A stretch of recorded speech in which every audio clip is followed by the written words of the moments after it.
Are other people copying your product and selling it for less? Are you losing customers and money because of copycats selling your product at a lower price? Is it hard for you to make your product look different from others that are cheaper? Do you believe that having a logo is enough for customers to recognize your business? If so, you're in the right place because in this video entitled What to Do When Competitors Copy Your Product and Sell It for Less, you learn how to protect your product and make it special, even when others copy and sell it for less. And let's talk about Armel from Surigao this time. Armel is 45 years old, married, and a proud mother of twins who are both in college.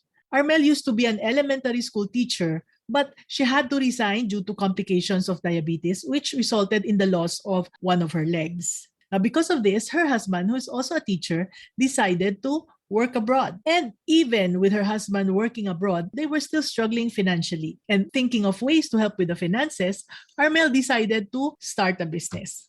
As she thought of the skills that she can monetize, she remembered her mother's recipe for greaseless peanuts. Her mother used to make them using the peanuts from their farm. And Armel also remembered that they were incredibly delicious. So she thought, why not make some and sell them? And that's what she did. Now, just with a typewritten label in a cellophane packaging, she presented her product to potential customers. She named her product Tita A's Greaseless Peanuts. And just a few days into selling, her neighbors asked if she had more of her products. So she was very happy with the outcome. Armel decided to sell her greaseless peanuts then to canteens.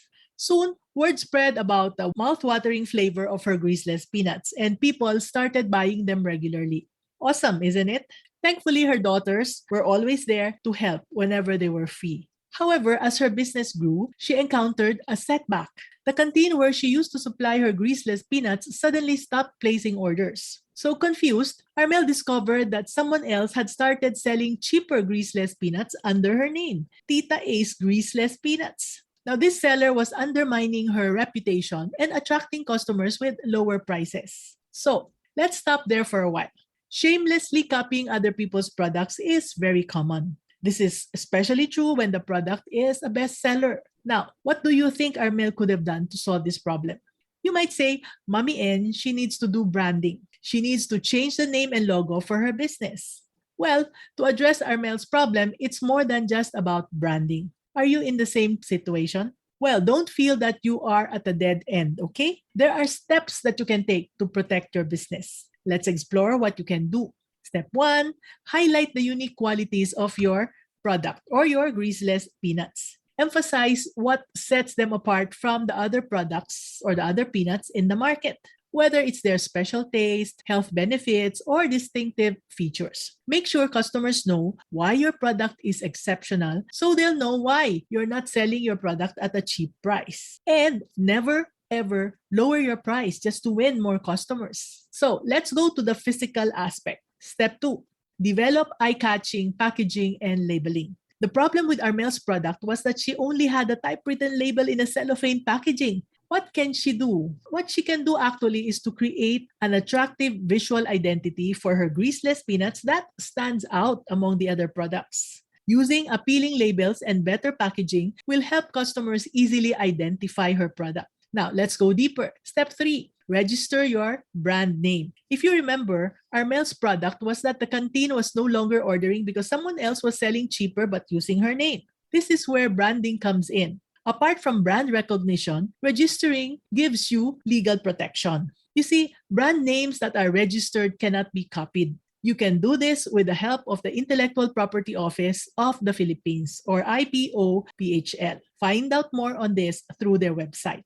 Now, customers feel more confident to buy products that are registered. So keep a close eye on competitors and watch out for any imitations of your product. If you come across copycat products, then take appropriate action. So this leads now to step number 4. Educate your customers about the authenticity and value of your product. This is where Armel can go online to promote her product. She can share information about the benefits her product offers, and this will surely help customers understand why her product is worth choosing over cheaper alternatives and know that they're buying from the original seller. So, lastly, step 5, evolve your business if necessary and if possible.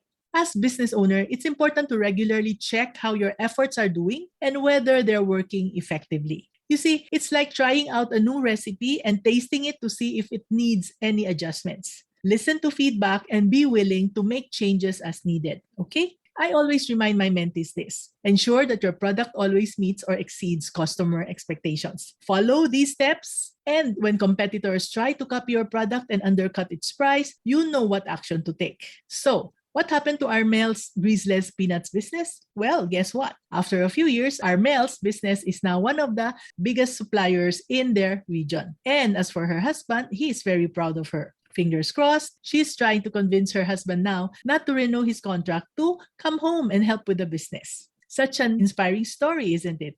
Okay, so this is Mommy and your Mommy Negosyo saying, be business-minded, Pinoy!